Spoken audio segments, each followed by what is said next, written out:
อยู่กลางพนาป่าใหญ่ละมืดมองมองใจบ่มีผู้ใด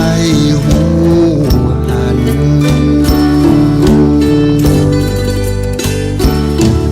วันนางเจ้างามปันนางฟ้าเป็นราชธิดาของเจ้าพญาเชียงหุงเขตขันมีชายเลี้ยงม้าเข้ามาผูกพันเกิดเป็นความฮักที่ต่างชนชั้นฮักเลยถูกกีดกันเลยป้าเอากันหนีมาจึงถูกทหารบิดาติดตามไล่ฆ่าจนตายนางนอนเจ้านอนท่าผัวปีกมาเขาบอกเพียงว่าจะไปซอกหาของกินนายเมื่อปัวไปแล้วก็ดักเงียบหายนางก็เฝ้ารอก็แล้วรอหายก็เลยฆ่าตัวตายทอดกายลงกลางพื้นป่าร่างกายเป็นหินผาเขาห้องกันว่าร้อยนางนอนนางนอนเจ้านอนมาเมินยาวนานเกิดเป็นตำนานให้คนเล่าขานเป็นอุทาหรณ์ต้องนางเป็นธรรมมีน้ำอยู่ในอุทธรซึ่งคนทั้งปวงพ้องทำหลวงนางนอนคนมักไปไว้ขอปอนพ่อแม่นางนอนคุ้มภัยจะเดินทางไกลไกลขอให้ปลอดภัยแน่นอน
ส่งเสียงเมืองโน้ดังพอประมาณ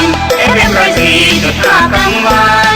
FM104.5 กลางวันขอเชิญทุกท่านฟังรายการดี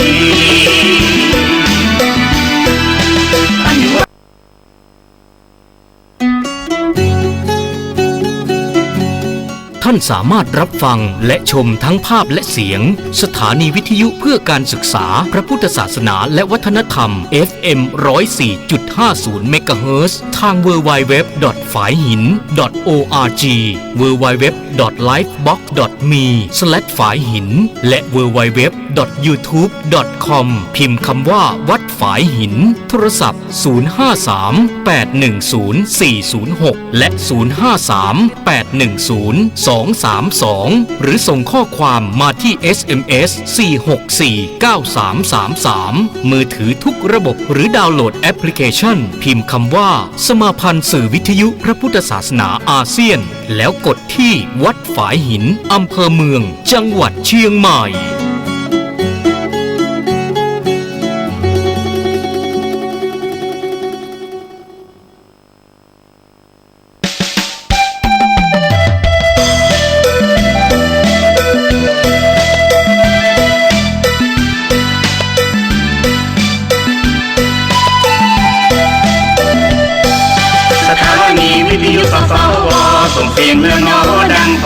ประมาณ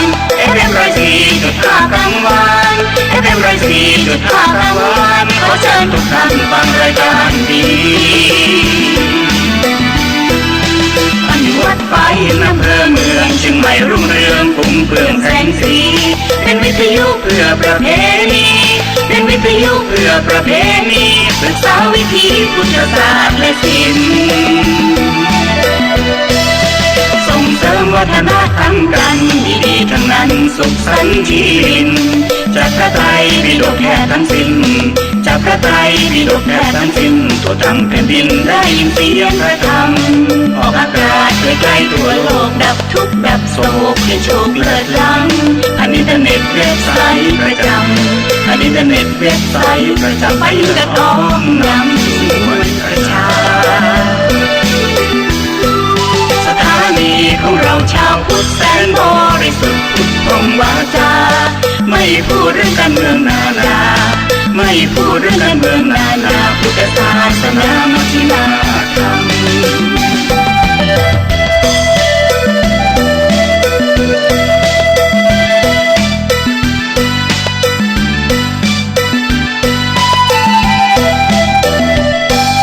สถานีวิทยุสสวส่งเสียงเมืองนอดังพอประมาณ FM 104.5 กลางวัน FM 104.5 กลางวันขอเชิญทุกท่านฟังรายการดีวัดไฟอำเภอเมืองเชียงใหม่รุ่งเรืองปุ่งเพื่องแสงสีเป็นวิทยุเพื่อประเพณีเป็นวิทยุเพื่อประเพณีศึกษาวิถีพุทธศาสตร์และศิลป์ส่งเสริมวัฒนธรรมกันดีๆทั้งนั้นสุขสันต์ชีวินจากพระไตรปิฎกแท้ทั้งสิ้นจากพระไตรปิฎกแท้ทั้งสิ้นทั่วทั้งแผ่นดินได้ยินเสียงพระธรรมออกอากาศไกลๆทั่วโลกดับทุกข์ดับโศกให้โชคเลิศล้ำผ่านอินเทอร์เน็ตเว็บไซต์ประจำผ่านอินเทอร์เน็ตเว็บไซต์ประจำไปกระต้อมนำสู่ประชาสถานีของเราชาวพุทธแสนบริสุทธิ์พุทธพรหมวาจาไม่พูดเรื่องการเมืองนานาไม่พูดเรื่องการเมืองนานาพุทธศาสนามัชฌิมาธรรม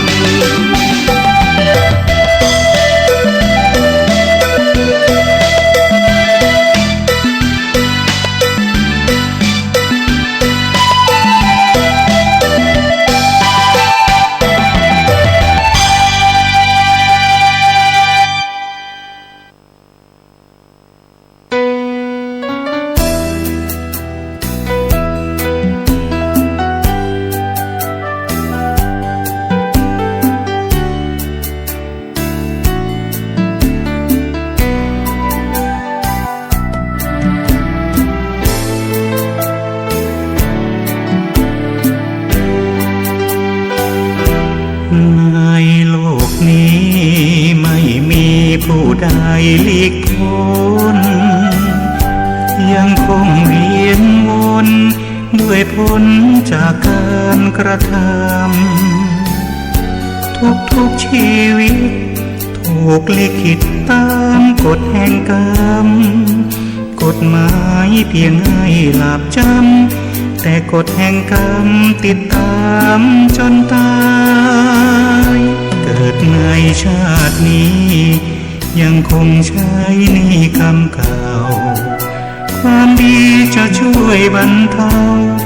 ให้กรรมเก่าลดลางจางหายเพิ่มกรรมทำชั่วไม่กลัวบาปหยาบช้าหน้าอายรอดพ้นโทษทางกฎหมายไม่อาจเลือนหายจากโทษของกรรม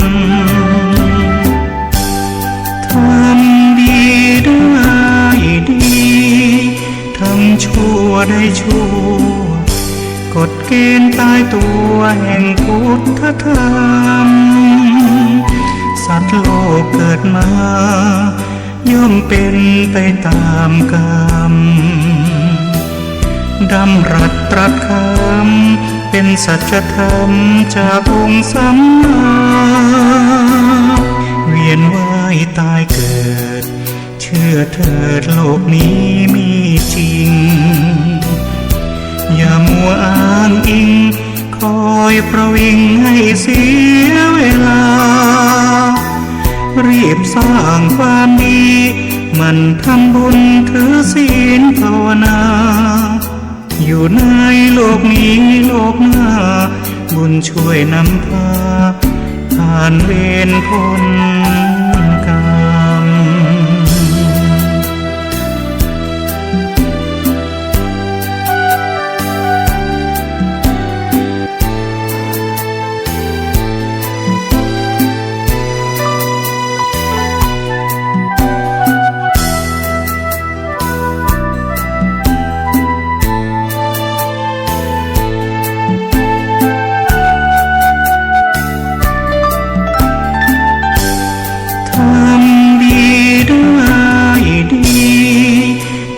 ชั่วได้ชั่ว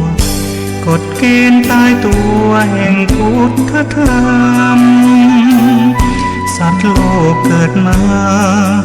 ย่อมเป็นไปตามกรรมดำรัสตรัสคำเป็นสัจธรรมจากองค์สัมมาเวียนว่ายตายเกิดเชื่อเถิดโลกนี้มีจริงอย่ามัวอ้างอิงคอยประวิงให้เสียเวลา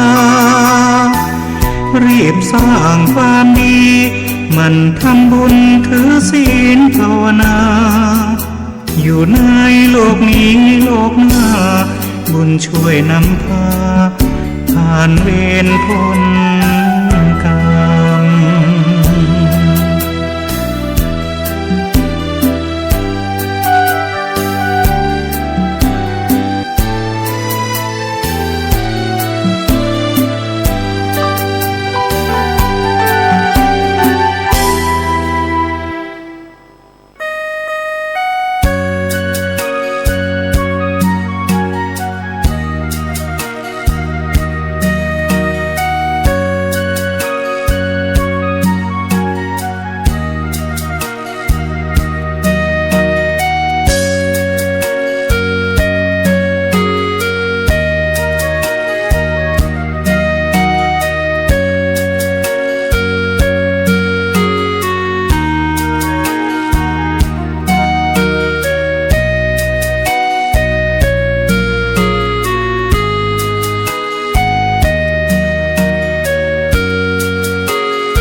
ศักดิ์สิทธิ์มนต์คลังได้พบหนทางสร้างสรรค์ให้ใจสุขยิ่งนักบุญชุดขาวกลุ่มหนุ่มสาวสวยเพลิดเพลินทราบซึ้งพระธรรมแท้จริงทั้งเวียงพิงร้อยใจประสานเราเคยสัมพันธ์พบกันวันเข้าพรรษาสืบสานนานมา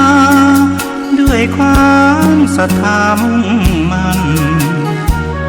รักใคร่ปรองดองถวายเงินทองทำบุญร่วมกันสวดมนต์ส่อเสียงกังวานเยาวชนแข่งขันสารพันปัญหาขอบคุณเจ้าคุณพระธรรมนิเทศผู้ให้ขัดเกลาจิตใจได้ฟังพระเทศนาพี่น้องทั่วท้องทุกถิ่นที่มาได้สักการะบูชาพระทักษิณาศาสดาของเราส่งใจถึงกันหมุนวันผ่านทันกลับย้อนธรรมะสัญจรให้พรข้าพุทธเจ้าถึงเทศกาลเข้าพรรษามาถึงอีกคราขบวนรถด่วนชุดขาว ของกลุ่มหนุ่มสาวเชิดชู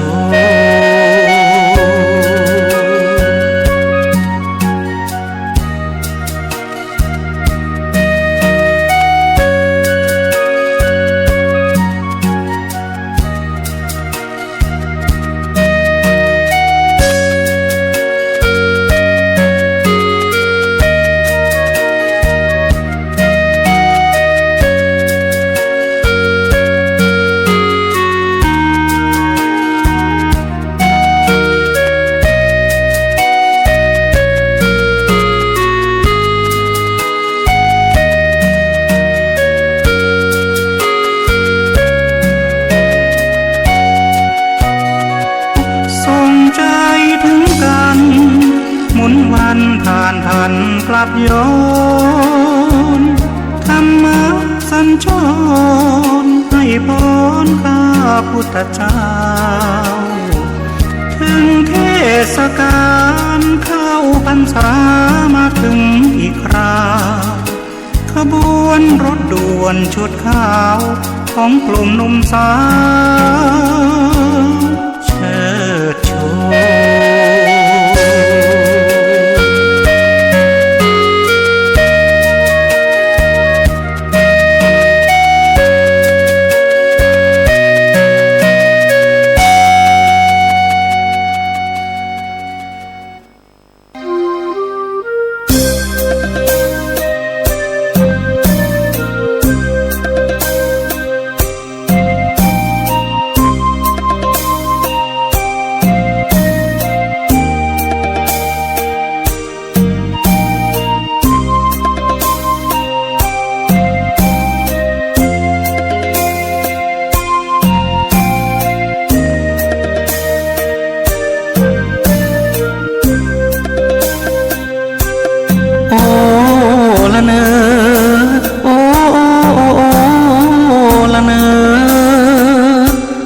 สาวเชียงใหม่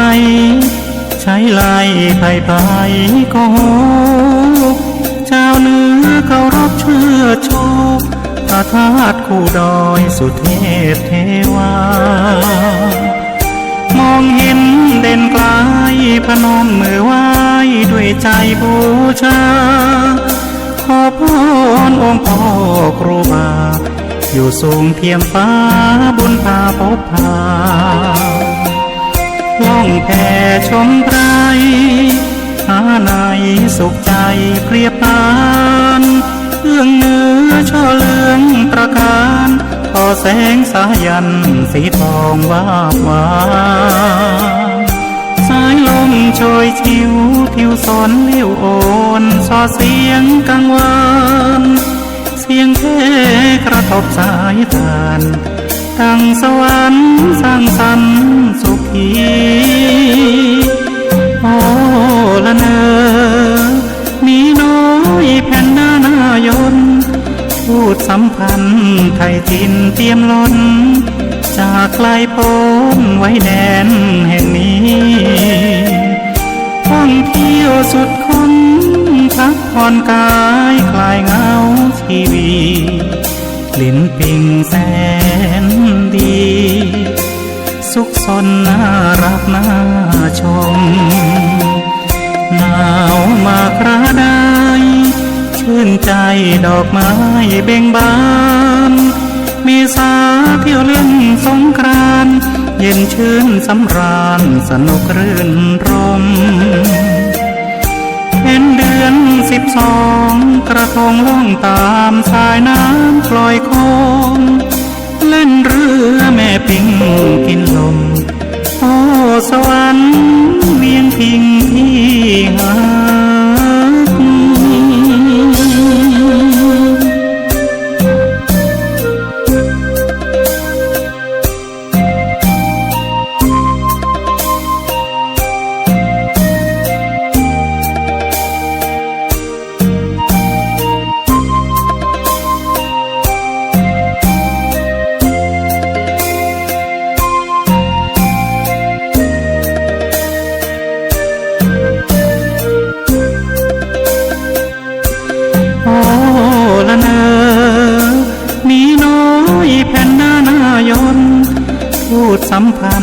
ไทยจินเตรียมล้น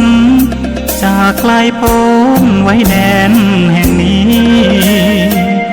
ท่องเที่ยวสุดคนพักผ่อนกายคลายเหงาชีวีกลิ่นปิ่งแสนดีสุขสนน่ารักน่าชมหนาวมาคราใดชื่นใจดอกไม้เบ่งบานเมษาเที่ยวเล่นสงกรานต์เย็นชื่นสำราญสนุกรื่นรม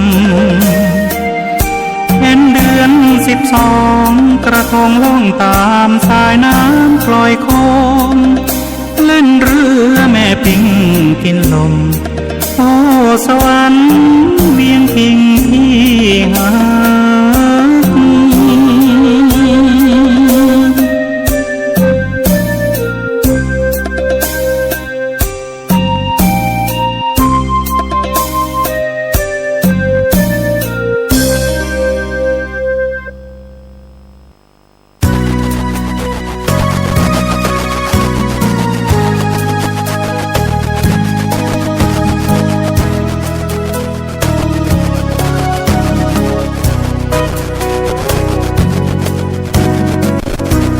ผู้ใด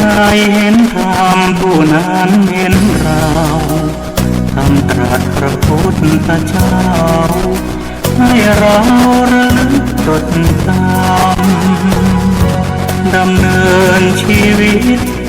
ตามหลักแห่งพุทธธรรมเพื่อในเรื่องกฎแห่งกรรมจะไม่โชคช้ำหรือดี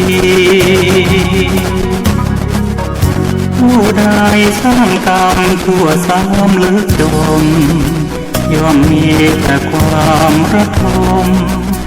ทุกข์ร้อนตลอดชีวิต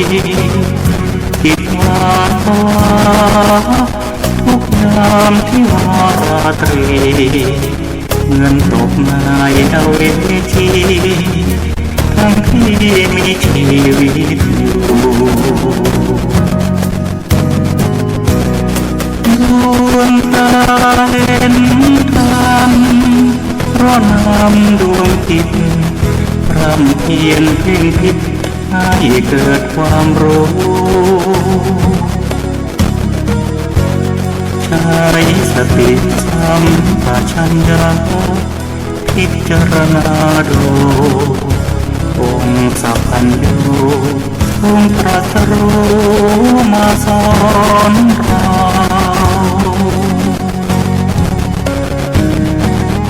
ผู้ใดใช้ธรรมส่องนำชีวิตย่อมพบแต่สิ่งที่ดีไม่มีระทมตรมเท้าเมตตาไม่ทานละทานโลภหลงมัวเมาสวดมนต์ภาวนาตอนเช้าแล้วเราจะพบสุขเดิ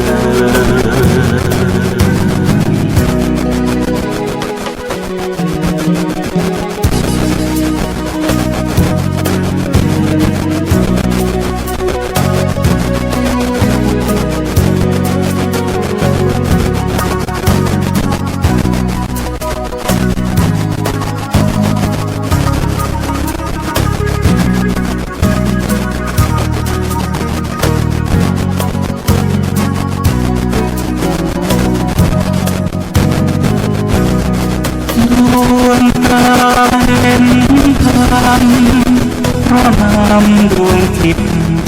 พร่ำเพียรเพ่งพิษให้เกิดความรู้ใช้สติสัมปชัญญะพิจารณาดูองค์สัพพัญญูทรงตรัสรู้มาสอนเราผู้ใดใช้ธรรมส่องนำชีวิตย่อมพบแต่สิ่งที่ดีไม่มีระทมตรมเศร้าเมตตาให้ทานล ลับตาโลกหลงมัวเมาสวดมนต์เข้ามาตั้งเช้าแล้วเราจะพบสุขเดิน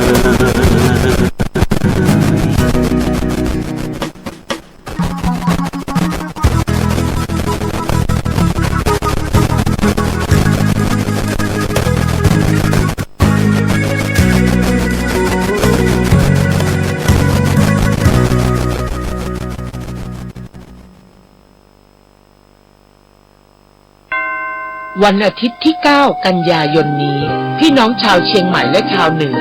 พบกันปีละครั้งกับมหกรรมเทศนาธรรมยิ่งใหญ่แห่งปีมีเทศมีทอล์กปีที่ 7 ตอนมงคลธรรมมงคลชีวิตหลากหลายสไตล์ธรรม9 ชั่วโมงกับ9พระนักเทศยิ่งใหญ่ตระการตาร่วมประกาศศักดาแห่งพระธรรมในวันอาทิตย์ที่ 9 กันยายนนี้ประตูเปิดให้เข้างาน 7 นาฬิกาณเซ็นทรัลแอร์พอร์ตชมฟรีไม่มีค่าใช้จ่ายใดๆสอบถามรายละเอียดเพิ่มเติมได้ที่ 081-421-4692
เป็นกำลังใจให้ประจำกราบขอบคุณเจ้าแม่นางนอนที่ปล่อยทีมบอล13 คนจากคำลูกขอพรเจ้าแม่หนุนนำอุ้มชูช่วยคำให้โด่งดังก้าวหน้า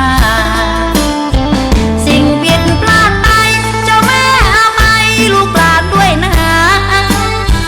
ลูกขอขอบคุณเจ้าแม่นางนอนน้องขอกมายกโทษ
And we are very curious who's gonna win this fight.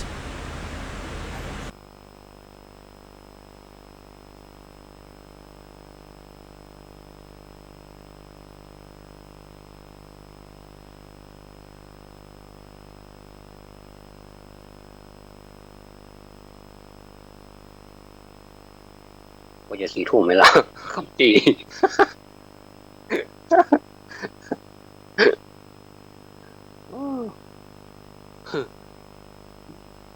สักชั่วโมงก็พอแล้วเนาะ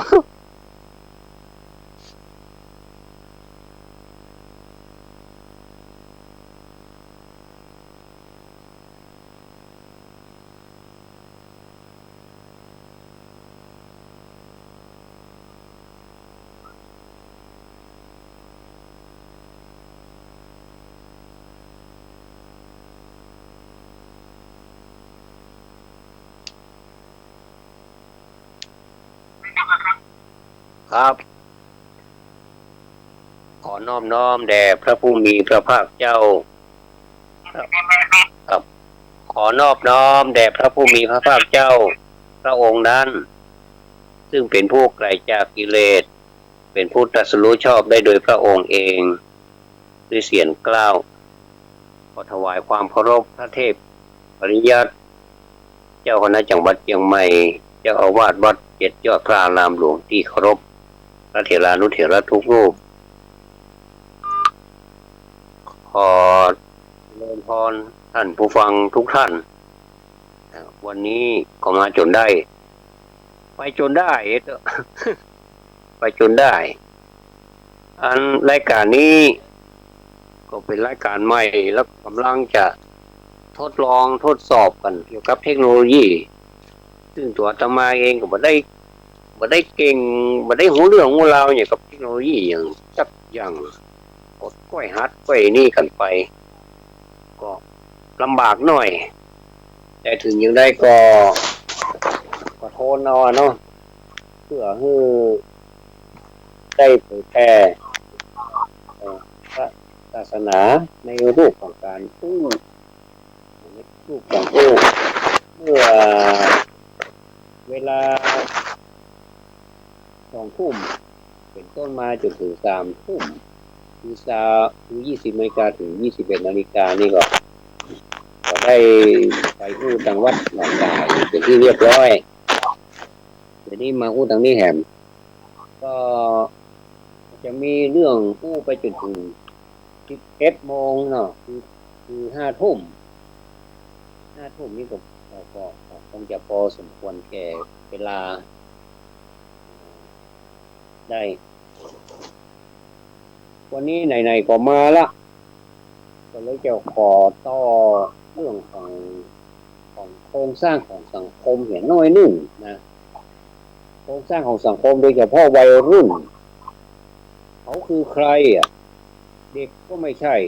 ผู้ใหญ่ก็ไม่เชิงนี่นะแสดงว่าเขาเป็นวัยรุ่นวัยที่คนใหญ่ก็บ่ใจ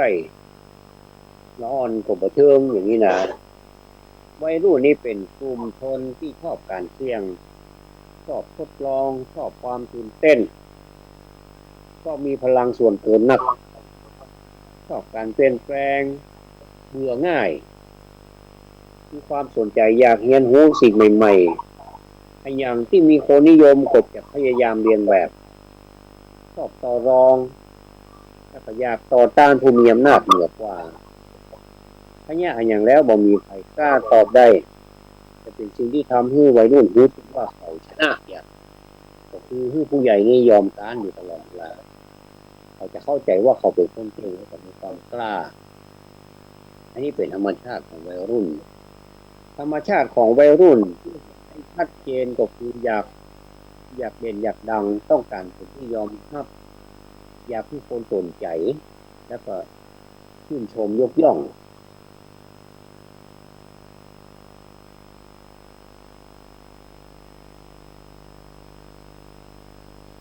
นอกจากนักวิชาการมันเป็นที่ธรรมชาตินอกจากนี้แล้ววัยรุ่นยังคิดเพื่อนชอบทำกิจกรรมเป็นกลุ่มและก็เนื่องจากวัยรุ่นกำลังเป็นวัยที่แสวงหาความเป็น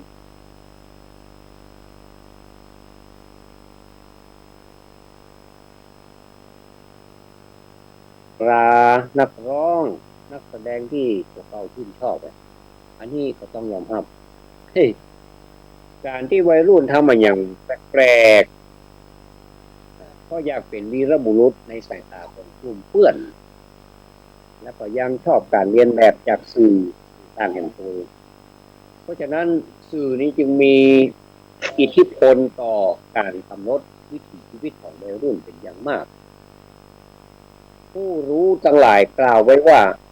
ถ้าไปบอยากแก่เร็วนะเพราะว่าถ้าบักอยากแก่วุยๆเนี่ยก็คบเพื่อนที่มีอายุน้อยกว่ามากๆเลยคือพวกวัยรุ่นนั่นแหละความหมายก็จะทำให้ชีวิตที่สดใสแต่ก็มีพ่อแม่จำนวนนักเหมือนกันท่านตรงกันข้ามตะกี้ผู้รู้เป็นบอกว่าให้มาอยากแก่วยก่อนที่คบเพื่อนที่เป็นวัยรุ่นแต่พ่อแม่ค้านนะมอก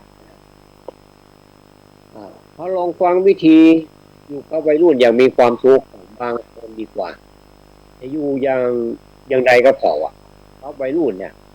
ที่แสนจะปราดเปรียวและก็เจ้าปัญหาได้อย่างสบายๆนี่นะก็มีความหมายเหมือนกันเนอะที่จะนำเสนอต่อไปนี้ในรายการสวัสดีชีวิตนี่นะว่าเขาจะอยู่อย่างใดก็เผาที่มันสบายๆเขาทำความรู้จักกับจิตใจของวัยรุ่นท่องว่าความจริงครั้งหนึ่งเนี่ยเราเนี่ยซึ่งเป็นคนใหญ่ก็เคยผ่านวัยรุ่นมากันแล้วไม่ใช่ว่าเขาบอกเคยผ่านเขาบอกรู้ว่าอย่างเป็นอย่างแต่มันบัดตันหูจริงมันก็เท่ากันแล้วเวลามันผ่านไปล้ำไปเขาก็เลยไม่ได้ค่อยสนใจอย่างก็มันนักแต่ก็อาจจะลืมไปแล้วว่าตอนนั้นเขาต้องแยกไม่ใช่ว่าเด็กกับวัยรุ่นนี่อันเดียวกันนะเพื่อเขาพาเลิศไปเขาลวดไปอีกกลายเป็นว่าเด็กเนี่ยวัยรุ่นอันเดียวกันเนี่ยความจริงมันแยกออกจากกันควรให้อิสระแล้วก็ฟังความคิดหันของเขาที่เขาตัดสินใจท่องตัดสินใจคนเดียวเช่นจะจัดบ้านใหม่เพื่อเขาช่วยออกความหันท่องเลยนี่อันนี้นี่อย่างเขาท่าจะพบกับวัยรุ่นได้เหมือนด้วยนะแต่ถ้าไปคัดใจวัยรุ่นมาแล้วก็เป็นเรื่องมากเลยเนาะที่เขาว่าคัดใจวัยรุ่นนั่นนะวัยรุ่นจะฮักความอิสระแล้วก็นิดเพื่อนการไปไหนกับพ่ออาจจะทำให้เขาอะไรเหมือนว่าเขานี่หม่ำใหญ่หมูจะโตอ่ะก็ตลอดนี่นะธรรมชาติของวัยรุ่นนี่ชอบไปเอวกับเพื่อนมากกว่าอยากไปกับพ่อกับแม่พ่อแม่ควรระลึกถึงอดีตของตัวเก่าตัวเองแต่ก็ยอมรับว่าเป็นธรรมชาติของวัยรุ่นอู้ไปมาแบบสักมวนคนแก่กับวัยรุ่นนี้อยู่ด้วยกันได้ยังมีความคิดเลยนะความนิยมของวัยรุ่นก็เช่นเขาก็มีแฟชั่นในมือของมือเขากันเองดังนั้นถ้าเหนือทนนะเกินไปก็ควรผ่อนกันท่องนอกคือความสนใจในการกระทำหรือเรื่องที่คือความครับผมไปเจออ่านก็จะมีความเชื่อว่าหาโอกาสพระเพื่อนผู้ของเขาซึ่งจะเป็นการดูแลต่างกันเคารพสิทธิของเขาเขาบอกวุ่นวายกับเรื่องของเขาไปเพราะเขาจะต่อต้านแบบเนาะถ้าไปยุ่งกับเขานั่นเลยนะถ้าหากสามารถต่อความต้องการตามธรรมชาติของวัยรุ่นให้อย่างพฤติกรรมที่ก่อกวนอารมณ์ของผู้ใหญ่ก็จะเปลี่ยนแปลงไปในทางที่ดีคุณผู้ฟังนอกวิธีการลงโทษที่ทางวิทยาถือว่าเป็นวิธีพฤติกรรมที่ประสงค์ได้เนี่ยก็ทำให้เกิดการซึ่งจะใช้ได้เพียงเอาตะอันน่ะเพราะฉะนั้นการลงโทษเป็นเพียงทำเพราะหัวไม่ใช่เลิกทำเพราะเลิกว่าไม่ใช่เพราะทำเพราะอยากเลิกภาพสายนอก ครับ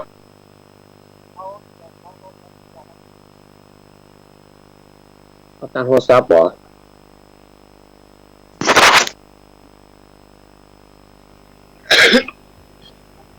เอาแล้วเนาะตังโทรศัพท์ครับนี่มาดูโทรศัพท์เครื่องนี้นะครับบุคคลโทรคอนี่นะครับเอาแล้ววันนี้ให้ผมพูดโทรศัพท์ครับนิมนต์เลยครับเครื่องนี้นะเครื่องที่อาจารย์โทรมาใหม่นี่นะครับครับผมนิมนต์เลยครับเครื่องนี้ครับอ๋ออันนี้ที่ผมปิดเนาะครับปิดเลยครับครับเอาละต่อเนาะต่อท่านผู้ฟังต่ออันนี้ก็เป็นความมันทางเทคโนโลยีเหมือนกันเนาะเพิ่งเมากับใจน่ะมันม่วน อันนี้ก็เป็นม่วนดีเหมือนกันเดี๋ยวจัดเสียบสมอท็อกสักหน่อยก่อนเขามีสมอท็อกเข้ามาแจมตัวแหมเดี๋ยวกันเลยก็เป็นความม่วนนั้นสันเอา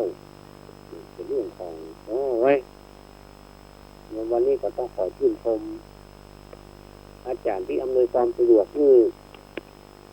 เป็นอย่างดีที่อำนวยความสะดวกเรื่องนี้ก็คือว่าใช้โทรศัพท์ของทางวัดโทรเข้ามานี่ถ้าอย่างไรแล้วก็คงจะได้ไปสนับสนุนเรื่องของการใช้จ่ายเมื่อลืมก็ได้นะครับแต่ที่ถึงเรื่องของวัยรุ่นวัยรุ่นนี่มันก็มีเรื่องราวที่น่าสนใจแล้วก็น่าพิศวงงงวยอยู่ไม่ใช่น้อยเหมือนกันนะแต่ที่มาถึงการลงโทษเขาจะไปลงโทษเพียงเพื่อเขาเกิดความกลัวเนี่ยมันเลิกก็ได้มันลงโทษระยะสั้นได้ไม่ได้แต่ว่าเอาลงโทษเพื่อให้เขาอยากเลิกเนี่ยอันนี้เป็นระยะยาวแล้วก็มั่นคงถาวรเหมือนกับการนั้นตีละอ่อนเมื่อละอ่อนแกล้งเพื่อนนี่นะแต่บ่ได้แนะนำว่าละอ่อนควรจะทำอย่างไรเพื่อให้เพื่อนฮักและอยากคบตัวเองอันนี้เนี่ยจะเป็นวิธีการแก้ไขที่ถูกต้องนะเป็นวิธีแต่ผู้ใหญ่ควรสนับสนุนให้เขาได้ใช้พลังงานส่วนเกินเนี่ยเนาะพลังงานส่วนเกินของเขาเนี่ยนะที่แก่สังคมที่เป็นประโยชน์แก่สังคมมาสร้างความเดือดร้อนแก่ผู้อื่นเช่นเล่นกีฬาหรือดนตรีที่ความเมตตากรุณาชักจูงอนาคตของชาติกลุ่มนี้ที่เป็นสิ่งแวดล้อมที่ดีของสังคมต่อไปเขาคือใครอันนี้คือคำถามเด็กหญิงก็ไม่ใช่เด็กชายก็ไม่ใช่เนี่ยนะทรงผมค่อนข้างสั้นแววตาเข้มไม่แต่งหน้าทาปากสวมเสื้อเชิ้ตกางเกงสีซีดตัวโตๆอย่างนี้นะอันนี้ก็น่าคิดเหมือนกันเลยการเลี้ยงลูกนั้นก็บ่ง่ายอย่างที่เขาคิดแล้วก็มันก็ไม่ยากลำบากอย่างที่เขาเข้าใจนี่สมัยนี้การเลี้ยงนี่พูดถึงยากกว่าเนาะว่าการเลี้ยงนี่ยากเลี้ยงยากเลี้ยงเย็นกันเหลือเกินมีพ่อแม่บางคนมาปรับปรุงเลยว่าเลี้ยงละอ่อนสมัยนี้เลี้ยงยากซะท่านเหมือนละอ่อนสมัยก่อนแล้วก็ละอ่อนไม่ยินละอ่อนจะเก็บเอาไปคิดถึงแล้วว่าโอ้อย่างนั้นเกิดมาเป็นลูกของพ่อของแม่นี่มันก็แสดงเอานี่เป็นตัวขัดขวางความเจริญของพ่อแม่ก็เป็นส่วนเกินเนี่ยอันนี้เขาก็จะไปเกี่ยวกับเนี่ยอันนี้จะไปเขาฟังเนี่ยพอดีนะคือจะปรับคอเนี่ยตอนใต้ตอนซ้ายของขวาดีๆก่อนถ้าเขาอยู่ในเหตุการณ์เจอบุคคลจะในสิ่งที่มันเป็นบวกเข้าไว้แล้วเป็นแบบมันถึงเราที่มันยากเลยถ้าเผลอเมื่อใดนะก็มักจะทำเรื่องกุ้มใจเสมอผมว่านะทำให้เขากุ้มใจเสมอเลยถ้าความฮักความอบอุ่นในครอบครัวแต่เพียงพอกับความต้องการของละอ่อนเนี่ยซึ่งกำลังอยู่ในระยะหัวเรื่องหัวต่อเนี่ยระหว่างวัยเด็กกับวัยรุ่นซึ่งว่าแต่ที่เราว่าควรจะแยกจากเด็กกับวัยรุ่นเนี่ยนี่มันเป็นคนละวัยแบบไม่ติดต่อกันเลยนะไม่ใช่อย่างที่เราเข้าใจกันนี่นะก่อนที่คนจะพัฒนาเต็มที่เนี่ยจากละอ่อนไปถึงผู้ใหญ่เนี่ยความแตกต่าง างระหว่างละอ่อนกับคนใหญ่เนี่ยมีมากมายเลยท่านผู้ฟังไม่ว่าจะเป็นทางร่างกายอารมณ์ความคิดความอ่านการสังคมระยะวัยรุ่นเป็นระยะที่ละอ่อนเรียนรู้แล้วก็พัฒนาความสามารถในการควบคุมตัวเก่าและก็พึ่งพาตัวเองเพื่อเป็นผู้ใหญ่ซึ่งไม่ใช่ของง่ายเลยยิ่งยากซับซ้อนและซับซ้อนและเป็นวัยซึ่งเป็นไปด้วยคำถามอันนี้เราต้องยอมรับเพราะฉะนั้นในฐานะที่เราเป็นผู้สืบทอดอายุของพุทธศาสนาด้วยการส่งต่อเรื่องราวหรือว่าคำสอนของพระสัมมาสัมพุทธเจ้านี้ที่กับคนทั่วไปทุกเพศทุกวัยในทุกเพศทุกวัยนั้นก็อยู่ในขั้นตัววัยรุ่นวัยเด็กวัยรุ่นอยู่ในขั้นตัวเพราะฉะนั้นเราจะต้องเรียกไว้ว่าวัยไหนควรจะอู้อย่างไรควรจะอู้อย่างไรเลยแบบแปลกใจเลยว่าเป็นใดวัยรุ่นแบบเข้าฟังธรรมะกันเวลาฟังธรรมะกันยิ่งสดเก็บเป็นแบบไม่สนใจเนี่ยอาศัยดูอับกิริยาละจะเป็นแบบนี้เพราะฉะนั้นเราต้องพิจารณาที่ตัวเราเองว่าเราคงจะกับถูกบุคคลเนี่ยก็อย่างที่เขาไปได้โทษไปได้โทษพระคุณเจ้ารูปไหนทั้งสิ้นเพียงแต่ว่าเราสังเกตไปแล้วว่าเป็นไรเวลาเราสอนธรรมะเขาบอกให้เขาจะอู้ขวนนะเพราะวัยรุ่นมันมีปฏิกิริยาต่อต้านมันก็เลยแสดงออกมาทางนี้อันนี้ต้องเข้าใจสองวัยรุ่นนี่เต็มไปด้วยคำถามที่พระคุณเจ้ามาน่ะผมไม่เข้าใจดิฉันไม่เข้าใจถามว่าพระคุณเจ้าผู้ที่เข้าใจได้ก่อนเนี่ยแต่เขาบอกกล้าถามจะอันแบบมันก็เลยมีปัญหาระหว่างผู้ให้กับผู้รับมันตีกับเรื่องคือเหมือนกับขึ้นวิทยุขึ้นอย่างกระจ้างได้ที่มีผู้รับและผู้ฟังเนี่ยถ้าขึ้นมันแบบชัดเจนผู้ฟังมันก็รำคาญหรือไม่ก็บางทีมันชัดเจนแต่คำอู้ของที่เป็นสื่อทางวิทยุน่ะเราไม่เข้าใจเลยเมื่อเข้าใจแล้วก็จะไปถามวิทยุก็ถามมาได้วิทยุอู้อย่างเดียวผู้ฟังอย่างเดียวว่าท่านเป็นฟังอย่างเดียวท่านถามอย่างเงี้ยคือมันเป็นลักษณะอย่างเงี้ยก็ถ้าอย่างนี้นี่ก็แบบเกิดปฏิทิภาพแบบเกิดปฏิทิผลคนจะมีกว่านี้เนี่ยก็เลยจากเรื่องนี้ไปเจอในช่วงวัยวิกฤตเนี่ยอารมณ์เศร้าในวัยรุ่นนี้มักเกิดได้ง่ายความเหงาก็ความกระตุ้มใจก็สบายใจในวัยนี้เป็นสิ่งปกติในการพัฒนาให้เป็นผู้ใหญ่ของวัยรุ่นแต่การเอาชนะความผิดหวังและความเหงาเนี่ยต้องอาศัยกำลังใจที่เข้มแข็งเราพี่น้องน้อยวัยรุ่นที่กำลังใจจะมาเข้มแข็งเนี่ยและขาดผู้เข้าใจก็จะมีโอกาสล้มเหลวได้ง่ายความผิดหวังในวัยนี้กระทบความรู้สึกรุนแรงมากบางเสื่อนี่จะนึกว่ามันมีใครสามารถช่วยเขาได้บางคนเกิดความเศร้าเนี่ยซึมเหงาน้อยเนี่ยแล้วก็ทำให้คิดหนักแล้วก็ในขณะที่คิดหนักแล้วก็จะพยายามทำอย่างที่มันเป็นแบบว่องที่มันแปลกๆถ้าเพื่อที่คนอื่นจะได้เข้าใจอย่างเงี้ยที่เราทำไปแล้วคิดมันดูจริงๆขนาดนี้เพราะว่ามันได้ทำไปแล้วเสียหายทั้งต้นเสียหายทั้งตัวแต่วัยรุ่นต้นมันไม่สนใจเป็นเพียงแต่ว่าพอกับว่องแค่นั้นเองแต่ประเทศว่าที่มันถึงที่สุดเนาะตอนจริงเขาบอกว่าอยากจะเป็นอย่างนั้นเนี่ยบางคนถึงว่าเปลี่ยนชีวิตก็มีแต่ว่องแล้ว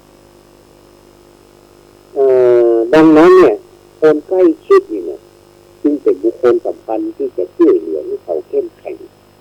และกล้าที่จะก้าวไปเผชิญกับสิ่งใหม่ๆพร้อมกับประสบการณ์แห่งความผิดหวังที่บั่นหน้าตัวสำหรับเขาต่อไปอันนี้น่าสนใจเรื่องวัยรุ่นนะเพราะวัยรุ่นคือลูกหลานของเขาเป็นผู้สืบทอดมรดกของเขา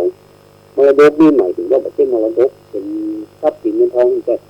มรดกจากเขาก็คือเขาจะเป็นตัวแทนของเขาในอนาคตเขานี่ก็จะจากโลกนี้ไปเขาจะได้สืบต่อเขาก็ถ้ามีมรดกตกทอดเขาก็จะได้สืบต่อไปเขาจะมีความสืบต่อไปนี่ก็ การมีครอบครัวในขณะที่อายุยังน้อยเนี่ยเพราะความเหงาหรือว่าเพราะความใกล้ชิดเมื่อปะคนถูกใจคู่กันเรื่องก็อยู่ในสภาพเดียวกันเป็นไม่รู้มันกันล่อคู่อย่างเดียวกันเนี่ยจึงกลายเป็นความใกล้ชิดสนิทสนมหรือเข้าใจคิดที่ว่าเป็นความฮักแต่ที่จริงมันไม่ใช่เป็นความสนิทสนมทำให้ขาดโอกาสที่จะศึกษาเรียนรู้นิสัยใจคอของกันและกันในทางแท้โดยเฉพาะความฮักของวัยรุ่นเป็นความฮักที่ขาดสวยมองกันแค่ผิวเผินแบบฮักง่ายในเร็วกับเมืองนี่นะเมื่ออยู่กินกันไปได้มาเท่าใดผมมักจะเลิกลาแล้วก็แสวงหาคนใหม่ต่อไปซึ่งก็นับว่าเป็นปัญหาของสังคมได้อย่างยิ่งหรือไม่ก็ที่จากกันไปนี่ก็อันจะเป็นเพราะคนนิสัยของหันฝ่ายก็ได้หากครอบครัวมันแตกแยกลูกก็จะมีปัญหาทางใจด้วย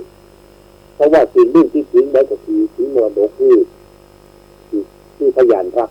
ของทั้งสองฝ่ายที่ฮักกันแล้วก็เกิดทายาทออกมาแล้วก็ทีนี้การตัดสินใจเร็วมากเลยก็คือประเด็นนี้ลูกว่าถ้าหากว่าลูกคือกล่องดวงใจของทั้งสองฝ่ายเนี่ยมันท้องอยู่เนี่ยมันก็คงจะฮักกันต่อไปทั้งที่มีความขมขื่นอยู่แล้วก็ทำเพื่อลูกอย่างนี้นี่รับกลายจะเป็นว่าความเข้าใจกันจะเริ่มมีเกิดขึ้นไปเรื่อยๆถ้าในที่สุดก็จะอยู่ด้วยกันมันมีความสุขเขาให้ตาแบบนี้นะให้ตาแบบหลังนี่มากกว่าแต่บอกจะให้ตาแบบที่อู้แบบที่ว่าถ้าติดใจเร็วน้อยแล้วก็เลิกกันเลยทั้งนั้นนี่ลูกก็ยังน้อยอยู่ตรงนี้อันนี้นี่ตามสภาพความเป็นจริงการสังคมเป็นที่แต่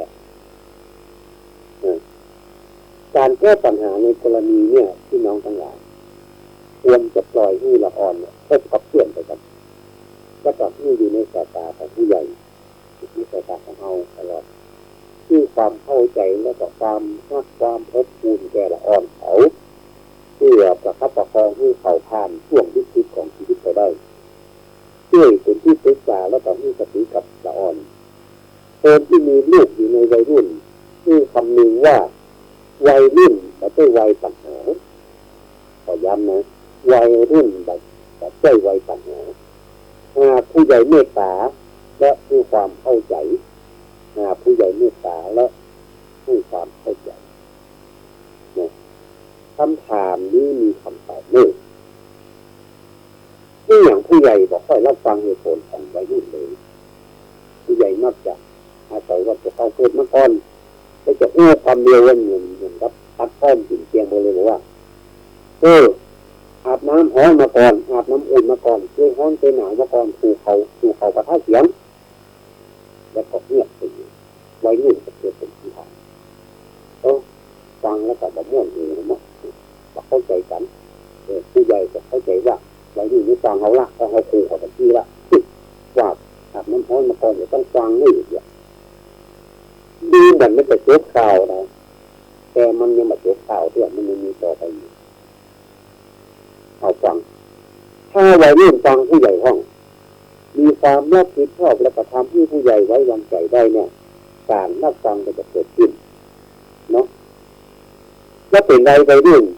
จึงต้องหาทางออกโดยการแข่งรถยกพวกตีกันทำไมแบบไปทำอย่างอื่นที่ดีกว่าให้ตีว่าแห้งกบทุบซ้อมมวยขึ้นสีบนเวทีเลยที่มันหูเราหัวเราะตัวนี้ได้ก็ต่างคือที่เสียงกระโดงต่างคือแล้วก็มีระเบียบที่ไหนคือชนะเป็นชนะแพ้เป็นแพ้อย่างเงี้ยถ้าอย่างนี้นี่เขาเตะมันจะมีนักมวยหลายรุ่นแล้วรุ่นน้อยรุ่นใหญ่รุ่นกลางรุ่นกระตักรุ่นนักรุ่นน้อยรุ่นนักรุ่นเบาก็มีเพราะฉะนั้นแนะนำที่เนี่ยอันดีกว่าเราต้องไปตีกันมันได้ประโยชน์พยายามหนึ่งสักอย่างครับคำตอบก็คือว่าวัยรุ่นวันนี้จะทำอะไรอย่างจะมีใครชี้นำภูเขาไปในทางที่ถูกที่ควรจะมีสถานที่ที่เหมาะสมให้ภูเขาได้ใช้ทำกิจกรรมได้เพียงพอพ่อแม่ผู้ปกครองและก็ครู ควรหากิจกรรมที่น่าสนใจแต่ก็ควรเน้นกิจกรรมที่ใช้กำลังกายตัวเพราะวัยรุ่นจะได้ใช้พลังงานส่วนเกินเพื่อช่วยกับผู้คิดฟุ้งซ่านได้รับง่ายก็มีพลังเหลือไปก่อผลใจไทยอย่างที่การออกกำลังกายข้างหน้านี้มันเคลียร์แล้วมันก็รับได้ยินดีรับดีพลังงานดีที่ใจมันก็ใช้พลังงานเวลาที่ส่วนเกินมันก็มีแล้วก็บอกอย่าไปใจอย่างนี้นะรับพักเรียนก็ดีเรียนก็เก่งอย่างนี้นะอันนี้แทรกหน่อยหนึ่งนะว่าที่บอกว่าพ่อแม่ผู้ปกครองและครูควรหากิจกรรมที่น่าสนใจอันนี้บางโรงเรียนต้นซื้อนวมเนี่ยซื้อนวมที่เป็นใช้โชดกันบริทีนี่นะไปที่ให้ซ้อมมวยมีกระสอบให้ซ้อมตัวมีคนซ้อมตัวคนเป็นเนี่ยซ้อมกันเหมือนกับต้นสีมวยบนเวทีเลยเป็นพวกมวยบนเวทีเลยแล้วก็มีกรรมการมีระเบียบมีวินัยอย่างมีกติกาอย่างไม่ใช่นอกทางนะการเป็นการแพ้เป็นแพ้ก็คือชนะเป็นชนะแพ้เป็นแพ้นั่นแหละนะคนยังเอาว่าการมีเคยแพ้คือแพ้มีคือชนะนี่จะจัดยากเหมือนกันเนาะเป็นนักท้องถิ่นอันนี้แหละพี่น้องบางโรงเรียนก็มีไว้เขาท่าดีหรอกท่าดีเพราะฉะนั้นเวลาที่ผู้ใหญ่ใจดีทั้งหลายเวลาที่จะไปมอบของที่โรงเรียนนี่ขอฝากไปเจอเด้อเป็นนวมนี่กับคนจะเอาไปมอบให้ตัวเองนวมนี่จะเครื่องออกกำลังกายอย่างที่ท่านแบบที่ท่านมันเหลือแห้งเนี่ยมันจะไป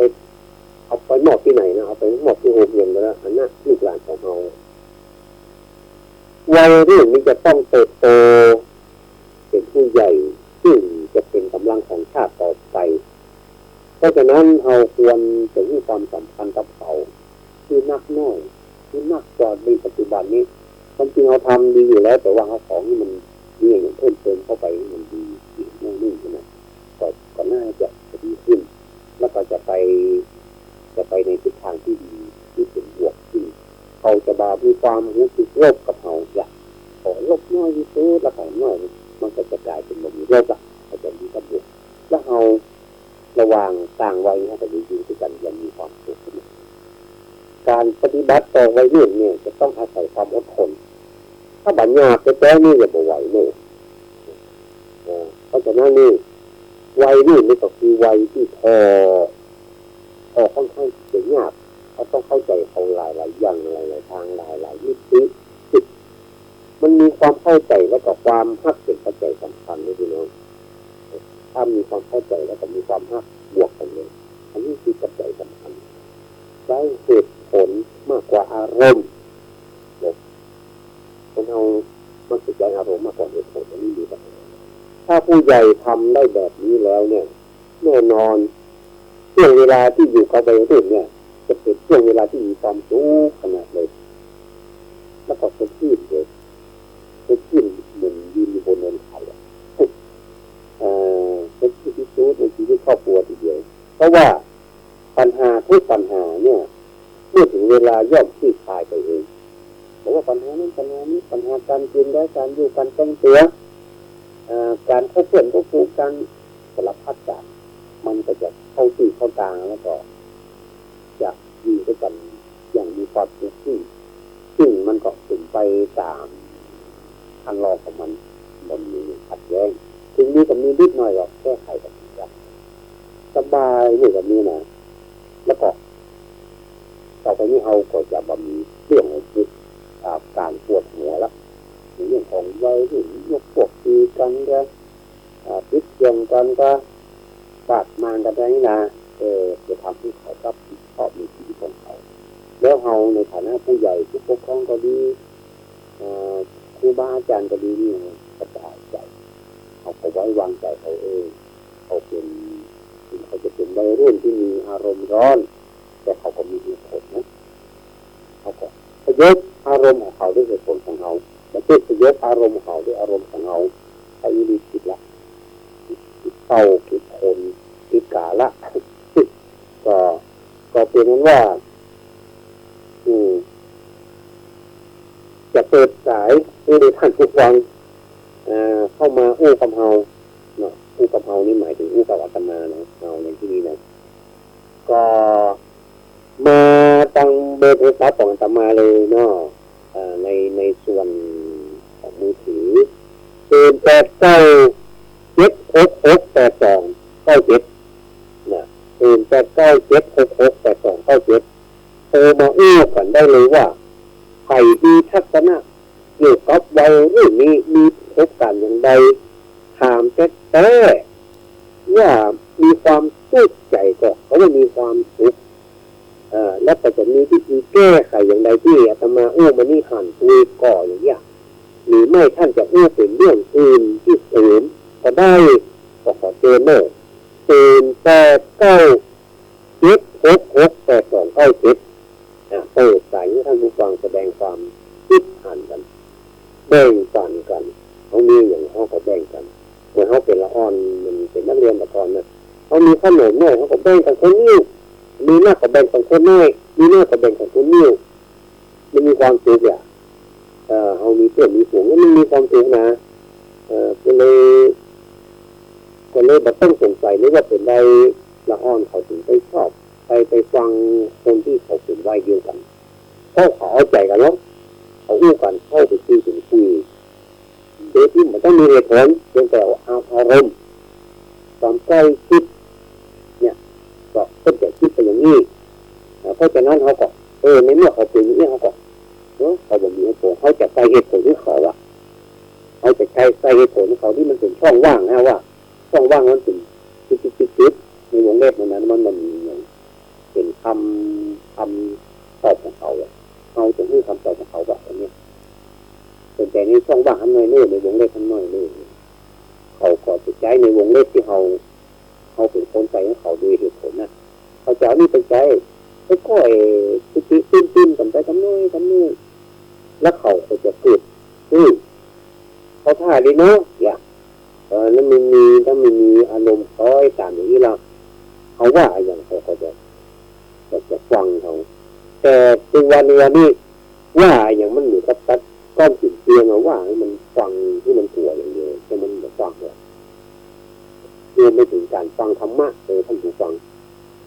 เราต้องพูดถึงวัยรุ่นเนาะขนาดไม่ใช่วัยรุ่นเนาะวัยสมัยมันถ้าแบบเอาแต่ถ้าแบบถูกใจแต่ก็มีอาการเหมือนกันเลยเพราะฉะนั้นนี่มันถ้าจะได้ปรับปรุงกันเป็นขนาดใหญ่นะว่านะแต่ว่าตัวนี้นะอันนี้บอกว่าใครใดๆทั้งนั้นนะบอกว่าใครเป็นอย่างไรแต่ว่าเท่าที่เขาสังเกตตอนนี้มันเป็นอย่างนั้นเหมือนกันนะวัยรุ่นเนี่ยเนาะเขาบอกเคยเป็นวัยรุ่นมาก่อนเริ่ม0897668297ผู้แอบนี่นะอันนี้คือรายการสวัสดีชีวิตวันนี้กว่าจะเข้ารายการได้ขอเหือคล้ายๆออกเป็น5เหมือนกันเนื่องก็เนื่องจากว่ามาเข้าเรื่องเทคโนโลยีอันนี้เราต้องให้เครดิตเขาเนี่ยเราดูเนี่ยเป็นแค่แน่นอนนี่นะเอายังถือว่าเขาที่เป็นครูของเราใครที่มาสอนเราในด้านเทคโนโลยีในมือถือด้านนั้นอย่างไลน์เป็นอย่างไรการส่งข้อความเป็นอย่างไรวิดีโอการถ่ายภาพเป็นอย่างไรเขาถามเขาก็บุกหวังเขาจึงบอกให้หมดอ่ะพอดีตัวอย่างเขาก็บอกที่ความรู้เขาได้ความรู้เขามีแล้วเขาก็บอกเขาเพราะฉะนั้นมันก็ซึ่งกันและกันนะพี่น้องในเมื่อต้นไปที่ความรู้เขาก็ต้องไปที่ความรู้คนอ่ะมีกับปันกันไปกับปันกันมาสังคมนี่มันจะอยู่ได้อย่างมีความสุขนี่เป็นของว่าซึ่งกันและกันเนาะซึ่งกันและกันอันนี้เมื่อท่านบอกโทรมาเตื้อก็จะได้อู้ต่อไปด้วยก็จะได้อู้ต่อไปอันนี้มันเป็นค่อนข้างที่จะกึ่งรักวิชาการแล้วก็ความเป็นจริงแล้วก็ข้อแนะนำว่าสังคมมันเกิดอย่างนี้ขึ้นในสังคมจริงๆเป็นอย่างนี้จริงๆแล้วเราก็จะมาแก้ไขอย่างนี้กันอย่างไรอันนี้คือรายการสวัสดีชีวิตเพื่อให้เราได้ชีวิตนี้มีความสวัสดีมีความเจริญมีความสุขต่อไปนี้เป็นคำถาม คนที่น่าเบื่อนี่มันเป็นใครเนี่ยอันนี้ก็ถามผมว่าอันนี้ก็เอาแล้วเลยคนที่น่าเบื่อก็คือคนที่บอกนี้ถือว่ากิริยาการของตัวเก่าเป็นยังไงอ่ะอันเนี้ยคือคนที่น่าเบื่อที่เหมือนยอมแก้ไขนะสรุปว่าคือที่อย่างเกาะแต่มันเด่นซ้ำซากอาจจะมีคนมาหันตัวกันอย่างแต่ก็มีความจริงอย่างหนึ่งก็คือมีความจริงอย่างหนึ่งอ่ะซึ่งน่าจะมันมีใครคัดค้านก็คือความจริงที่ว่าทุกคนอยากจะเป็นคนดีทุกคนดีนี่มีแค่เป็นเท่าไหร่จะถามอะไรก็จ้าให้เป็นคนดีกันให้เป็นคนร้ายกับเนี่ยมีปล่อยหัวลูกอ่ะอย่างแล้วก่อนอย่างสมมติว่าถ้าผู้ไปแสดงหนังนี่เขาจะรู้กันเป็นพระเอกจะรู้เป็นนางเอกเนี่ยโดยที่ว่าหน้าตานี่พอเชื่อแต่มันไม่เสียเชื่อว่าจะควรจะเป็นพระเอกหรือว่าเป็นผู้รองหรือว่าเป็นพระรองหรือว่าเป็นผู้ร้ายหรือว่าเป็นตัวประกอบอย่างอื่นเนี่ยก็ตกลงว่าผู้คนอยากเป็นคนดีถึงแม้ว่าผู้คนนี้อยากจะเป็นคนดีถ้ายังบอกพร้อมที่จะทำตัวให้เป็นคนดีอย่างที่ต้องการได้ก็ขอเพียงให้รู้ก่อนว่าการจะเป็นคนดีนั้นจะต้องทำอย่างไรอันนี้คือประเด็นมาที่ว่าตัวโลกไปเด็ดดีได้เลยมันจะต้องมีหลักการนี้ต้องมีพื้นฐานของความเป็นคนดีครับเหมือนเขาให้รู้ภาษาเนี่ยแต่พอเขาให้รู้ภาษาขนาดนั้นมันจะต้องเรียนกอไก่ครับกอไก่เรียนกอไก่ว่ามันเป็นยังไงกอไก่เป็นยังไงก็จะถีบห้องน้องพูดเป็นยังไงนอกจากนั้นแบบเต้าแต่นั้นผู้เรียนกอไก่ขอไก่ไปถึงห้องน้องพูดเรียบร้อยแล้วก็ต้องมาผสมสระเอาตัวนั้นมาใส่ให้มันจะอ่านว่าอ่านพอจะเอาอ่านว่าเขาไม่เองเขาไม่โทรเข้าอย่าก็พอจะเอาไม่เองเข้าเนี่ยซึ่งมันเป็นอักษรสูงอักษรต่ำอักษรกลางเนี่ยอักษรกลางอันนี้ก็ได้เรียนภาษาไทยเองครบถ้วนเนาะอักษรกลางนี่มีอยู่ตัวในห้องเช่นตัวกอไก่กอใบไม้อันนี้ผ่านได้กี่เสียงผ่านได้5 เสียงแล้วเนี่ยเสียงสามัญเสียงเอเสียงโทเสียงตีเสียงตะวาเนี่ยกอขอกากาอย่างเนาะเนี่ยบุญเนี่ยมันมีอักษรมันมีผ่านมันไม่ยืดได้5 เสียงแต่ถ้าเป็นอักษรต่ำมันได้ไปถึง5ละแต่พอมาสังเกตพอในปัจจุบันนี้อันนี้ต้องยอมรับความจริงกันไอ้คนเราแต่ว่าด้วยความตั้งใจนะจะหาแต่ว่ามันก็เลยกลายเป็นว่าเป็นความนิยมของคนในสังคมอย่างเช่นเอาอักษรต่ำนี่มาเอามาผ่านเอาอย่างไรสมมติว่ารอเรือรุ่งโอ้ใช่เลยมันผ่านได้3 เสียงนะรุ่งได้สามัญแล้วก็ได้เอกแล้วก็ได้โทนะฮะมันแบบมีตีมันมีจัตวาคือได้แบบครบมันก็รุ่งรางตะโกนมาโอ้รางหลังพิษหนามันแบบใช่หนาเนี่ยก็ขอฝากภาษานี้ไว้ที่หนูเอาพิจารณาตัวว่าเขาควรจะสอนลูกหลานเขาบางทีลูกหลานเขาว่าเขาไปฮับที่โรงเรียนมาละสอนมาแล้วแต่ว่ามันแบบเพียงพอมันมีวิชาหลายวิชาครูเฮาซึ่งเป็นผู้ปกครองเนี่ยใส่ให้เขาเหมือนกันเนี่ยลูกอันนี้ถูกเน่อันนี้ผิดเน่มาต้องที่ความรู้น่ะเพราะว่าเขาไปเรียนโรงเรียนเนี่ยบางทีมันก็ไม่เพียงพอต่อการรับรู้ที่มาพอเพื่อเขาจะใส่แต่ก่อนที่เขาจะใส่เขาต้องมีพื้นฐานของการใส่อักษรให้เขาว่าอักษรนี้มันเป็นอักษรเสียงสูงเน่อักษรเสียงต่ำอักษรเสียงกลางเน่ถ้ากลางนี่รู้ว่าไปเจ้กอไก่กาอย่างบอใบไม้กาเนี่ยจุดต่างๆเนี่ยก็อย่างว่านะกาได้5 เสียงอย่างนี้เป็นต้นการแสวงหาความดีนี่นะต้องอาศัยการศึกษาเป็นวรรค ถ้าเขาแบบศึกษาแล้วเขาแต่จะเลี้ยงสร้างจะมีเป็นทิศเป็นทางจะหลงทางอ่ะเพราะฉะนั้นนี่ถ้าแบบอย่างนั้นแล้วมันจะบอกว่าสิ่งใดควรจะเก็บเอาไว้สิ่งใดควรทิ้งไปเนี่ยพระพุทธองค์ตรัสไว้ว่าตรัสสอนคำว่าทำที่จะทำให้คนเป็นคนดีในนั้นมี7 ประการคือความรู้จักเหตุผลตนประมาณการประชุมชนและกับบุคคลอันนี้ประโยชน์ที่ได้จากการเป็นผู้รู้จักเหตุรู้จักผลนะมหาศาลนะท่านผู้ฟังและก็สำคัญยิ่งแก่บุคคลเลยจะเพื่อใดเพื่อดิ้นหรือว่าอายุใดอายุหนึ่งหรือใดมันมีความสำคัญทั่วถึงหมดเลยความสำเร็จกูอย่างที่รุ่ล่วงเนี่ยมันจะเป็นไปได้ดีจะเกิดจากความรู้จริงรู้ชัดในคำสอนพ่อเนี่ยผู้ที่ปรารถนาความสำเร็จในชีวิตเนี่ยควรจะศึกษาเข้าใจอย่างท่องแท้ในเรื่องเหตุและก็ผลและก็อย่าถือว่าเป็นเรื่องเล็กน้อยนะเป็นเรื่องใหญ่สำหรับผู้คนนะผู้ที่บาหานความสำคัญของเรื่องนี้จะขาดประโยชน์ที่ตัวตนเนี่ยควรจะได้ครับและก็ยังทำให้เสียประโยชน์อันยิ่งใหญ่ของส่วนรวมไปเลยเสียหายถึงตนถึงท่านผู้คนต้องการมีลาภก็ต้องการมีความสุขเนาะจึงมีคำกล่าวว่าต้องการความมั่งมีสีสุขความมั่งมีอย่างเดียวอาจทำให้เกิดได้ด้วยการลักขโมยหรือโคดโกงแต่ความสุขที่มีเนี่ยที่จะเกิดมาได้ถ้าความมั่งมีนั้นไม่ได้เกิดจากเหตุที่ดีสีนี่หน่อยคนเมืองเฮาฮ้องกะหลีอาจจะในวันนี้ก็อาจเป็นวันนี้กะหลีสุภมังกละอันวิเศษว่าคนเมืองเฮาฮ้องว่าสีเนี่ยสีกะหลีอย่างเฮาฮ้องต้นโพเนี่ยสีโพแต่คนเมืองเฮาฮ้องว่ากะหลีโพต้นไม้กะหลี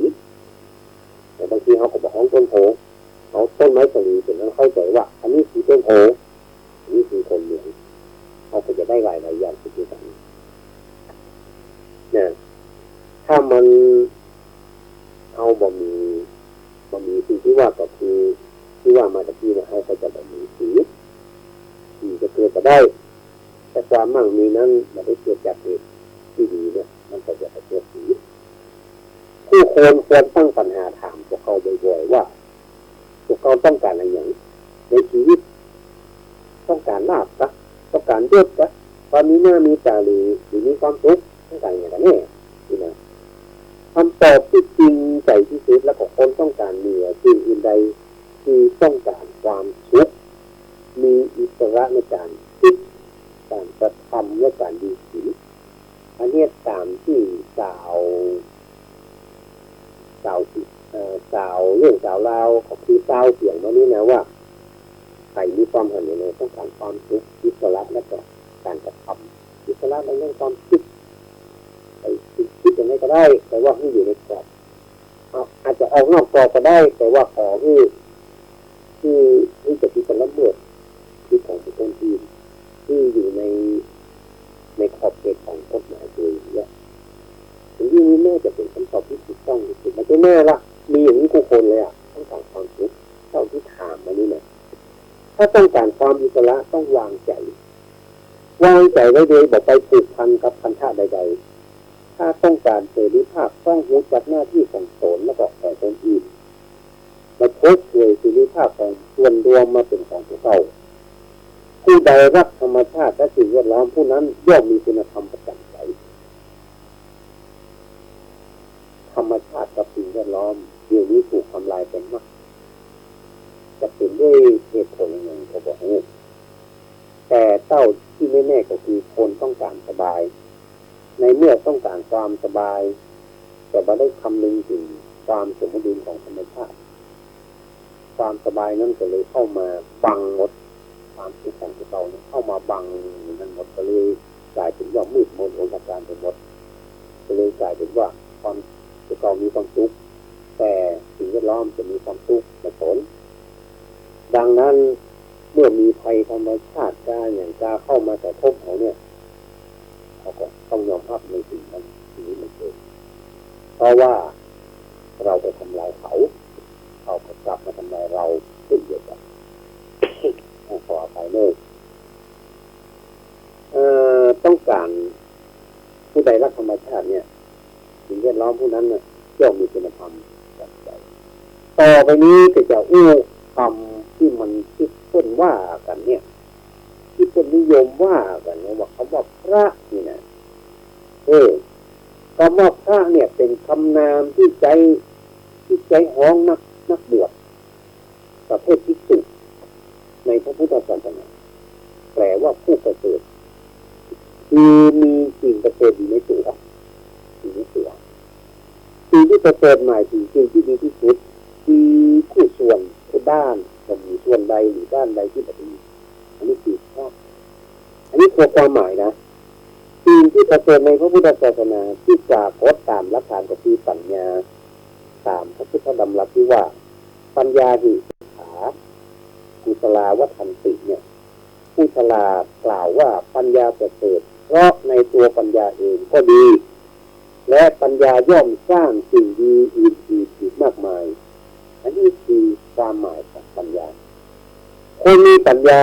ย่อมทำตัวเองที่บริสุทธิ์คือดีที่สุดได้และก็ยังสามารถสอนให้คนอื่นดีที่สุดโดยความกรุณาด้วยความกรุณาของ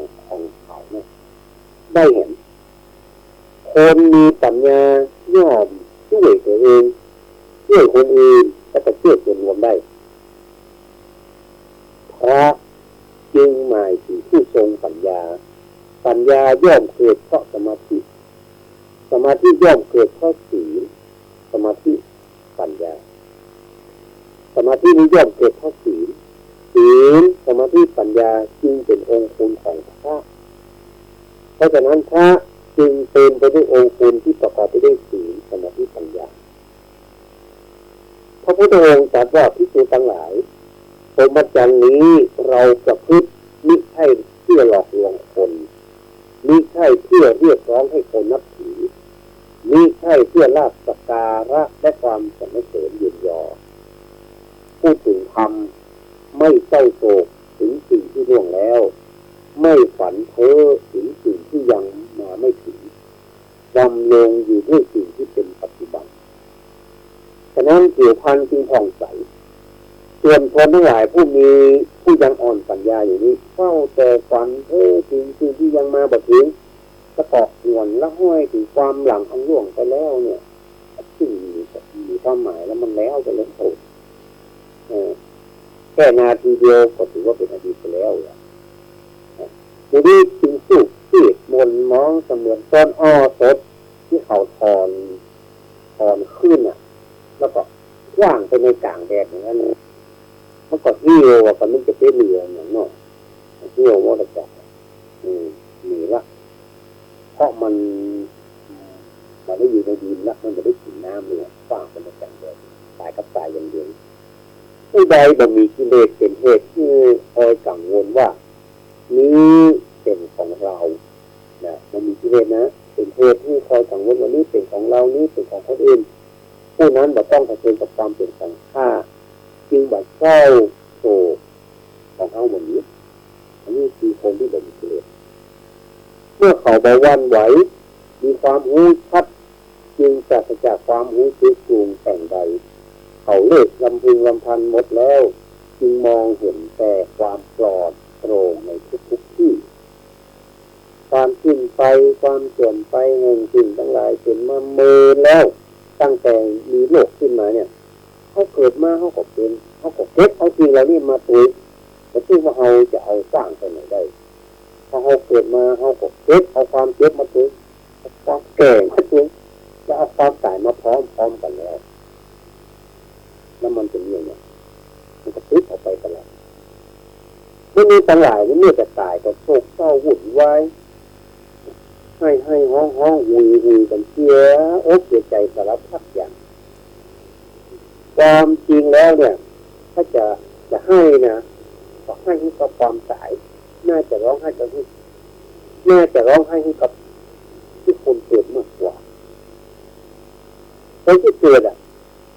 คนต่างข้ามเมื่อมีคนเกิดที่เกี่ยวข้องกับป้ากันนี้อกดีใจความจริงเมื่อเกิดนั่นแหละคือตายเหมือนโคนก็คือตายก็คือโคนก็คือหมายถึงว่าตายคือเก้าก็คือตายเรียกกันนะเกิดก็คือตายก็คือเกิดแล้วมันจะแตกต่างกับตรงไหนเมื่อเราเกิดมาก็คือเรามีตายมาแล้วนั่นเองตายมาแล้วนะเกิดมาแล้วก็มีตายมาแล้วตัวนั้นความเกิดกับความตายก็คือสิ่งเดียวกันนะเหมือนกับต้นไม้ข้างหนึ่งเก้าข้างหนึ่งฝายเมื่อมีฝายผมมีเก้าเป็นเรื่องของธรรมดาความตายบันหน้าตัวแล้วก็เจ็บปวดถามว่าคนผู้นี้เคยตายกันผมก็พบกับเจ็บปวดอะไรมันก็ไปหน้าที่แล้วมันเขาอยู่ที่หูอย่างเงี้ยมันก็เขาเปิดมาเขาที่หูเราเขาเปิดซึ่งว่ารับสบายกว่าตอนที่มีกายเนื้อเลยเป็นต่างหากเนี่ยรับสบายกว่าทุกคนจริงบอกควรกว่าตายอันนี้ตามที่เป็นตามที่เขาได้เรียนได้หูมานี่นะตามที่เป็นว่ามันนี่ว่ามันเป็นท่านจะแปลเลยในหน้าที่จะไม่ได้ถึงความตายอยู่เสมอตายแล้วไปไหนอย่างนี้นะพระพุทธองค์ตรัสว่าบุคคลใดถ้ามีศีลห้าก็จะติดมาเกิดเป็นมนุษย์ได้เห็นหมายถึงปฏิบัติตามศีลห้าข้อบุญนี้ย่อมส่งผลที่กลับมาเกิดเป็นมนุษย์เพื่อสร้างบุญบารมีต่อไปแต่ถ้าเกิดเป็นมนุษย์แล้วก็ทำแต่ความเชื่อช้าเลยความเบียดเบียนตัวเก่าและผู้อื่นที่ได้รับความทุกข์ด้วยกายวาจาและใจอยู่เสมออย่างนี้นะพระทักหัวตายแล้วจะไม่ได้ติ๊กมาเกิดเป็นคนหนึ่งชั่วกาลนานแสนนานน่ากลัวกว่านี่จะไปเป็นอย่างอื่นก็ที่มันจะเป็นมนุษย์ถ้าบุคคลใดมีศีลมีความละอายแล้วก็เกรงกลัวต่อการกระทำบาปแล้วก็ทำบุญทำทานด้วยความเต็มใจมีกุศลกรรมบดคิดเมื่อบุคคลนั้นตายจากความเป็นมนุษย์จะไปสู่สุคติสวรรค์ที่เขาปรารถนากันน่าปรารถนานะของไปสู่สุคติสวรรค์นะเนี่ยแต่บุคคลใดใจหยาบบาปช้าใจบาปหยาบช้านะล่วงละเมิดในกุศลกรรมบดคิดอยู่เสมอบ่มีวิริยะตัปปะในจิตใจบุคคลนั้นเมื่อตายจากมนุษย์จะลงอบายพอดีที่อบายภูมิเมื่อพ้นจากนรกก็ยังไปเป็นเปรตสัตว์ในราชาหนึ่งและก็อาทิราชาหนึ่งพี่น้องทั้งหลายมาถึงชีวิตนี้ไม่น่าสนใจเลยซึ่งว่าบุคคลใดเจริญกรรมฐานอยู่เสมอนะตัดกิเลสปัญหาได้ท่องนะจะได้หมดนะก็ให้เกิดเป็นพรหมใครอยากทราบว่าตัวเองตายแล้วจะไปไหน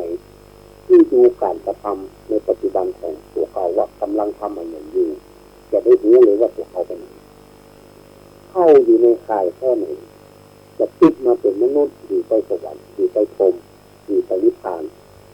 แต่กิเลสก็มีอุบายหลายอย่างที่มักเอาชนะผู้ที่จะปราบมันอยู่เสมอ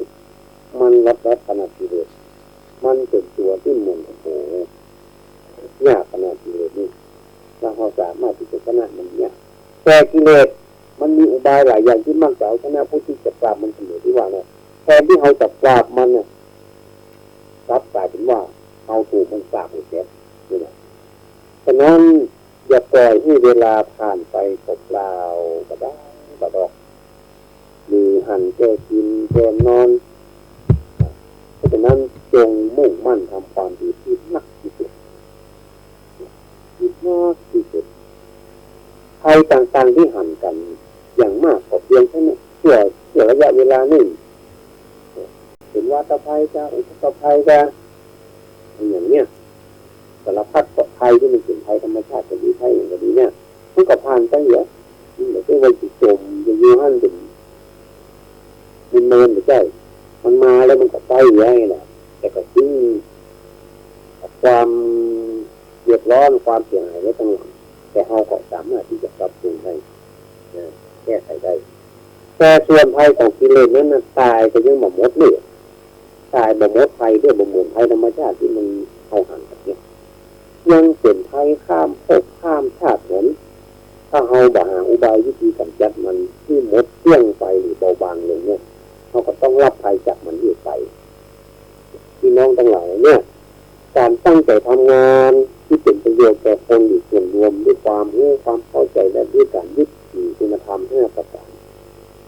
เป็นคุณค่าของชีวิตคนทำให้ผู้ทำเกิดความภาคภูมิใจในชีวิตของพวกเรา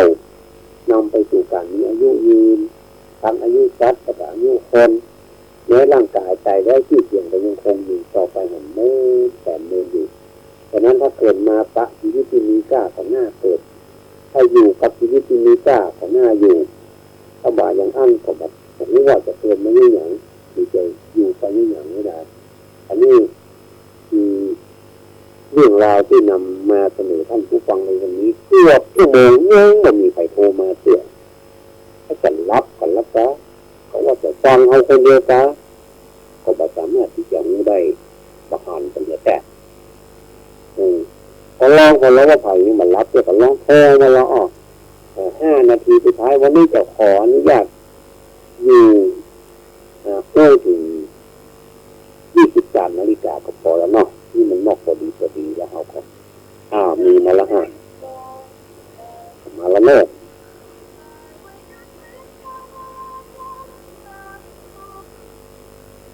เจริญพรเราไว้จากเราเจริญพรเนาะนี่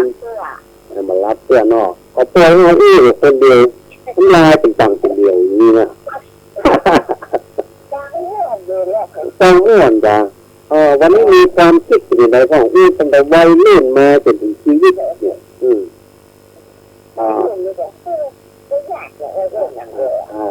ผู้ยากแต่ว่าเขาก็ว่าเป็นอย่างก็มีวิธีอย่างที่เขาอู้ฟังแล้วเนาะเขาตัดใจกันเนี่ยอดทนกันไปเขาซื้อลูกหลานเขาเนาะเป็นอย่างช่วยกันไปแล้วก็และชีวิตนี่อาจจะอยู่อย่างใดอย่างใจอย่างใดเนี่ยอยู่อย่างที่อยู่แล้วเนาะอยู่เนี่ยเนาะทำบุญไปเตะ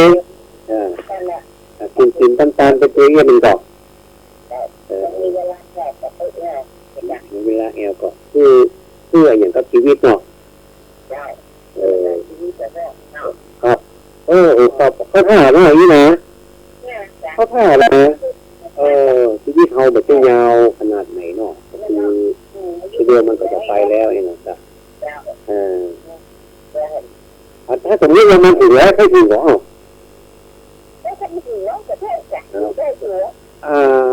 เขานี่เขาผมอย่างถ้ามันมีเงื่อนไขนะอาจจะบุเหมือนกันเนี่ยแต่ว่าความจริงเขาแค่ถึงร้อยนะเนาะถ้ามันจะถึงร้อยนะของนี่มันมีสุขภาพที่ดีด้วยมันจะได้ถึงร้อยอย่างมีคุณภาพนะเนาะแต่ถ้ามันถึงร้อยอย่างนั้นเนาะแบบการตัดบ้านในรายตัวอยู่เขาบอกเอาแล้วเนี่ยเขาจะถึงแล้วบอกเอาแล้วเนี่ยได้ไหนได้ที่ไหนแล้วนี่นะน่ะโอ้ตีม่วนกันเขาก็ให้มีเนาะนะครับเขาให้มีอย่างนั้นได้แล้วอันนั้นเดี๋ยวนี้เป็นการสัมภาษณ์ดีกว่าเนาะสัมภาษณ์ข้ามทวีปสัมภาษณ์ข้ามทวีปก็อันประเดี๋ยวนี้ตามที่รู้ข่าววันนี้เท่าสำหรับพอเม็ดทั้งหลายที่เป็นพอเม็ดพออย่างที่สารนี่จะมีเกี่ยวกับคนเท่ากันด้วยนี่ผู้สูงวัยนี่นะจะบาทิ้งความวุ่นวายให้กับคนในสังคมได้หนึ่งแต่ทีนี้ผู้สูงวัยนี่พัฒนาหนึ่งมีการพัฒนาทางด้านสภาพร่างกายคิดอย่างนะอ่านมาแล้วก็ชื่นใจเขาก็จะเริ่มเป็นผู้สูงวัยไปแก้วแล้วเขาก็จะเอาอย่างเพื่อนนะปรากฏว่าซาวก็เจงกันนะแม่คนนี่แล้วคนนี้จะมีคนเท่าแต่ถ้าว่าคนเท่าเรามันจะกินใจกันเอาผู้สูงวัยอยู่เท่าก็ได้ทำเองแล้วซาวคนนะแม่นี่เหลือ 100 คนน่ะในคน100 คนจะมีผู้สูงวัยอยู่20 คน และ3 ปีไปหน้าเนี่ยจะเป็นสังคมผู้สูงวัยเนี่ยเต็มรูปแบบเลยในเมืองไทยของเนี่ยแต่ว่าผู้สูงวัยจะบัดทิ้งความวุ่นวายให้กับคนที่บัดสูงวัยที่แก้ไขปัญหานี้แบบนี้เพราะว่าผู้สูงวัยแบบนี้ต้องรู้จักปรับตัวได้นะครับเนาะรวมถึงดูแม่ตัวเนาะต้องสบายไม่เกินที่จะออกร่างกายจะเตี้ยวจะอย่างเนี่ยเนี่ยการไปเตี้ยวถ้าอยู่แม่นละถ้าอยู่บ้านถ้าอยากกินก็ยังกินนี่เนาะถ้าอยากกินนี่เลยนึ่งข้าวก็นึ่งข้าวคนเดียวเอาเลยเอาออกร่างกายเขาได้ออกเนี่ยเขาจะได้บ่านั่นจะได้บ่ง่อยนะคือกลายเป็นง่อยไปอะไรนะแม่ล่าอยู่ได้เป็นง่อยดีพอดีก็เลือกเป็นเอามาพึ่งเอามาพาดไปอย่างอันนั้นเป็นร้องว่าน่าจะเตี้ยวไปเอา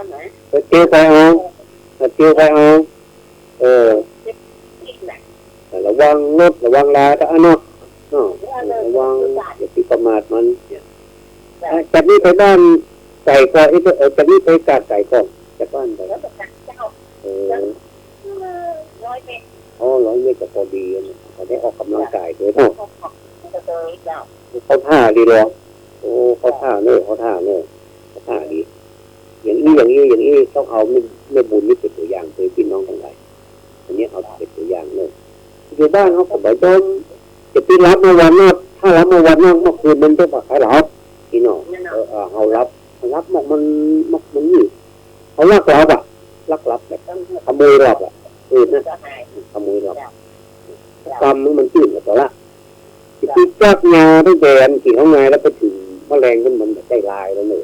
อันนั้นต้องห้องเคยมาสบายนะปอดตาเลี้ยงนะเป็นเรื่อง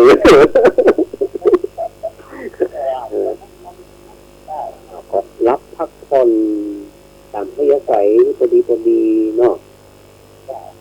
นะก็เอาไปพอในเน็ตนั่นน่ะผู้สูงวัยปั่นรถทีวิ่งมาราธอนได้ถ้วยมาเต็มบ้านเต็มจองแล้วก็มี2 สามีภรรยาอันนั้นอายุตาเนี่ยอายุ81ยายอายุ75ครับลูกก็เอาสบายเลยแต่ยายครับเนี่ยตาบอกเขาละตา81ละตานี่อยากให้ยายเขาไปเอวที่ออกประเทศเลยใช่ไหมเดินทางเป็นพันกิโลอย่างนี้หลายพันกิโลเป็นเดินทางเขาว่าอย่างนี้เขาขึ้นเขาขึ้นเขื่อนให้แบบเขื่อนเท่าด้วยเนาะเขาบอกไปได้ไปเกี่ยวได้เกี่ยวเนี่ยตอนนี้ก็แบบเนี่ยไปหมดไปเตอคนที่เขาจะไปได้ไปด้วยเนาะเอาไปได้แล้วมันก็เนี่ยได้ก็จ้างมันไปได้เนาะอย่างนี้ก็กินให้ย่องให้เต็งขอย่องเต็งกันเลยไม่จะทีตัวเขาจะเอาสตางค์ไหนมาย่องสตางค์ไหนไม่ได้สตางค์เขาก็มีเป็นที่นี่เดือนละหลายร้อยอย่างนี้เนาะเป็นไงล่ะกะอย่างนี้แผลได้พอสักร้อยก็พอดีนะรัฐบาลก็จะหันความสำคัญของผู้สูงวัยด้วยนะพอดีพระท่านนี่ขอขอบคุณรัฐบาลแทนผู้สูงวัยทั้งประเทศเนาะถ้าได้มากกว่านี้อย่างนี้จะยิ่งดีเลยถ้าประเทศชาติมีเขาใจมากเลยถ้าขึ้นหรือไม่เอาอยู่เนาะ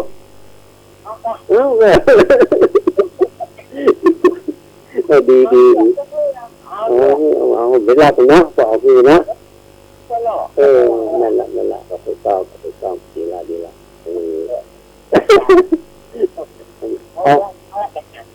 นะครับอาตมา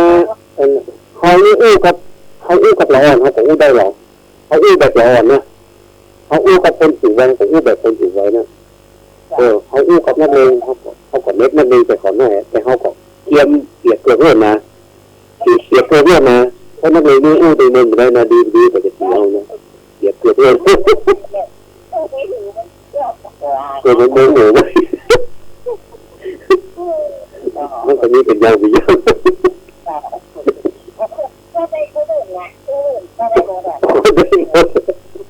อยู่ที่ว่ามันหยด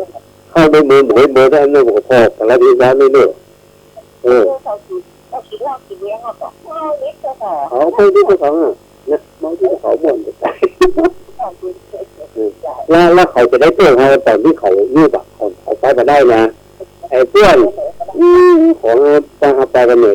เนี่ยที่เขาเป็นประโยชน์กับเขาขนาดนั้นแต่อย่างนี้บุญคุณเขาหรือไม่เนี่ยมันก็ไปนี่มันต้องเอาบุญคุณเขาได้ช่วยเขาก็สบายใจเนาะบางคนที่พ่อละฮะจิ้วขึ้นมาเนี่ยมาถึงบ้านให้ยืนตายตัวที่นักมันจะตายนี่นะเพราะว่ามาล้างทวงบุญคุณแบบนี้มันดูนี้คนเดียวมันถ้ามันจะงูนะแต่เนี่ยมันจะงูมันดีอย่างงูคนเดียวมันนั่นละถ้ามันนี้มันเป็นนี้นะถ้ามันแบบนี้นะจับมันนี้ได้มันไม่เฉยมันนี้มันเป็นนี้โอ้เนาะการมีบุญจะมีความสุขแล้วก็ได้ไข้หัวได้โรคนี่แหละเอาละมีสายเข้ามาเห็นแล้วเนาะโอ้ใครเนี่ยเอาวางกันแล้วเจริญพรเนี่ยอะไรนะเจริญพรค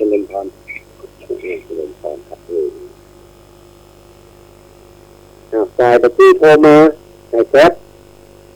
ก่อนสิ่งอย่างเนี่ยเขาไม่มากันได้หรอกแต่ทีนี้มันเลยชีวิตมันแล้วนะตามสัญญาเนี่ยเราจะทำตามสัญญาที่เราให้อยู่ว่า11 โมง 5 ทุ่มเขาว่ากำลังจะบอกว่าที่ต่อ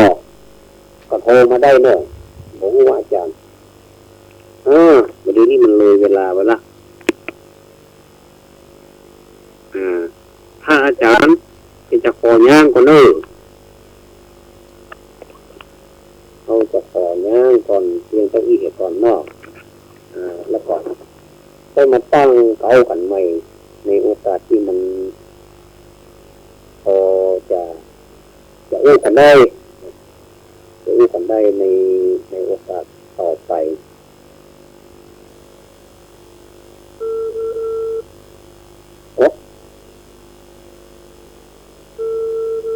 เอาละอันนี้พอมาเห็นสายละ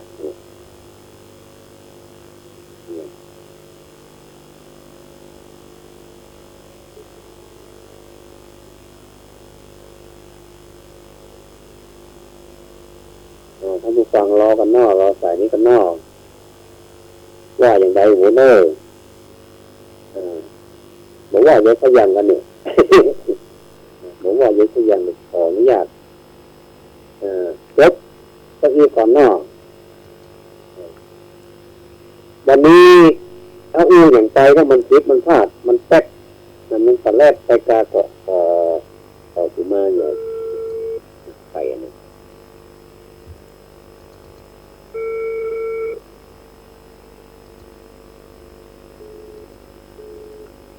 มีคนโทรมาแล้วก็มีปัญหาเกี่ยวกับการห้าม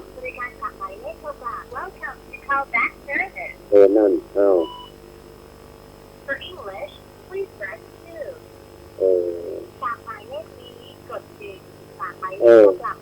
มาทักตอบแล้วเนาะก็เป็นอันว่า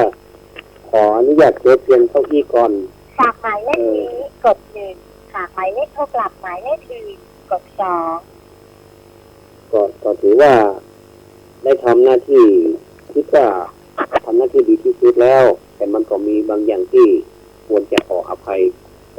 ยท่านผู้ฟังด้วยเด้อสิ่งใดที่มันล่วงล้ำกำเกินท่านทั้งหลายหรือว่าท่านมาถูกอกถูกใจอย่างใดก็ขออภัยด้วยแล้วก็ขอขอบคุณด้วยโดยเฉพาะขอขอบคุณท่านอาจารย์พระครูสมุที่สุวัฒน์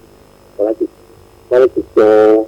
ผู้อำนวยการสถานีวิทยุวัดฝ่ายหินใจถึงขนาดผู้1 ชั่วโมงก็พอสมควรละก็ปั่นตารายการนี้เป็นช่องเนาะวันนี้ขอนำรายการ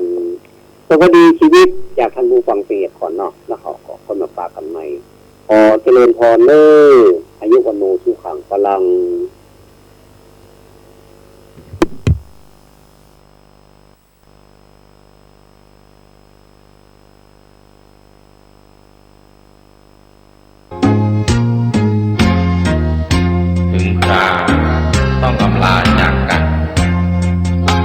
เราจงนึกถึงวันที่เราอยู่บ้านเมื่อจบแล้วต่างคนก็ต่างไปหากจะส่งใจถึงใจตอนไหว้พระก่อนนอนถึงคราวต้องอำลาจากกันพวกเราโปรดนึกถึงวันที่เคยอยู่ค่ายเมื่อจบแล้วต่างคนก็ต่างไปหากจะส่งใจถึงใจตอนไหว้พระก่อนนอนก่อนนอนสวดมนต์ไหว้พระกายใจจะได้พักผ่อนทั้งวันเรียนกันจนเหนื่อยอ่อนอย่าลืมก่อนนอนต้องสวดมนต์ไหว้พระก่อนนอนสวดมนต์ไหว้พระทั้งกายและใจก็จังได้พักผ่อนทั้งวันเรียนกันจนเหนื่อยอ่อนอย่าลืมนะก่อนนอนต้องสวดมนต์ไหว้พระจากไปจากไปจงจากไปอย่าห่วงอย่าอะไรในจิตจากไปจงจากไปเพื่อชีวิตจงคิดจากไปเพื่อทำดี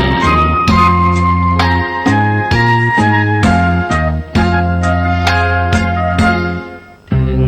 คราวต้องอำลาจากกันพวกเราโปรดนึกถึงวันที่เคยอยู่ค่ายเมื่อจบแล้วต่างคนก็ต่างไปหากจะส่งใจถึงใจตอนไหว้พระก่อนนอนก่อนนอนสวดมนต์ไหว้พระทั้งกายและใจก็จังได้พักผ่อนทั้งวันเรียนกันจนเหนื่อยอ่อน